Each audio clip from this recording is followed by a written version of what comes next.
This is a very important statement because it is at the core and center of our democracy. Radio and other media outlets help us to shape our democracy, to shape our societies, to build our communities. Radio provides us the opportunity to deepen our knowledge because the information that we receive from listening to the radio help us to live our lives better. Mr. Speaker, but you must also be very careful how we use radio.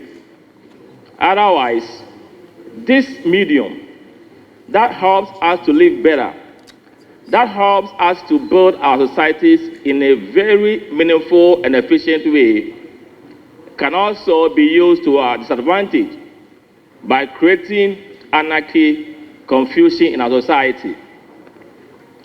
Mr. Speaker, the issue of radio also brings about the menace of disinformation and misinformation.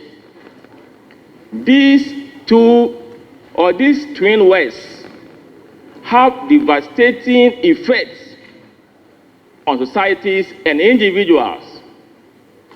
When we spread disinformation, when we believe that the statements we are making, the comments we are making, are write-ups, when we believe that they are untrue, but yet still we propagate them.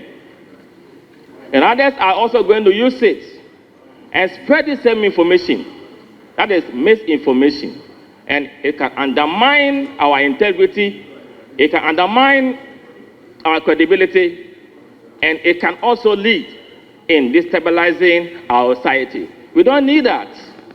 We need information that builds, information that strengthens us.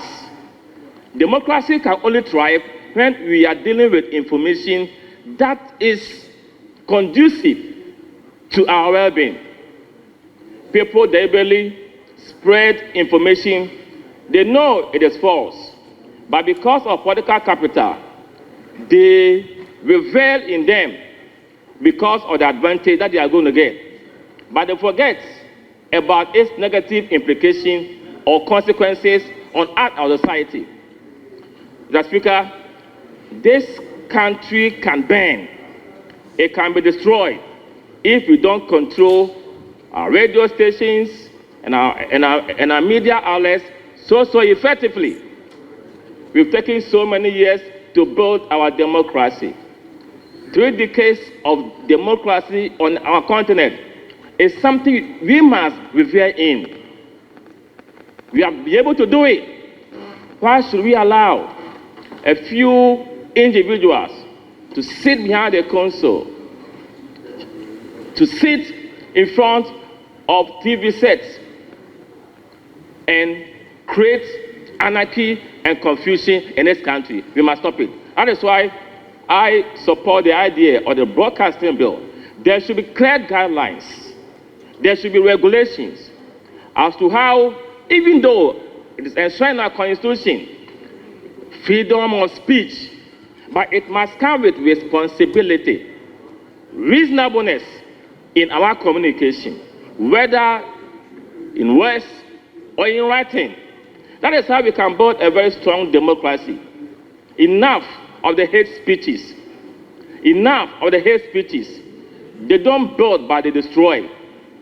If through our speeches, our words, this country is reduced to flames and ashes, where will we be? Where are we going to find solace? There are some people, they don't even care. But some of us, we do care, because we believe that we have only one country, and that country is Ghana. And it behooves all of us to ensure that we safeguard the tenets of our democracy and the future of our country through proper democratic practices. We can build our fortunes and build our fortunes well Mr. Speaker, on that score, I want to pat the back of the maker of the statement that we should ponder and reflect on this. As political players, whatever we do, we must think about the country. Whatever we do, we must think about posterity. Let us be measured in what we say. We must be tolerant to each and other's perspectives. After all, somebody said that if you all think alike, it means somebody else is not thinking, and that's wrong. There will be diversity of opinions and of views. We must respect everybody's opinions. If you have a contrary opinion, you can express it, but it must be devoid of insult, insinuation, vulgar languages, speeches that can kill the soul of that individual.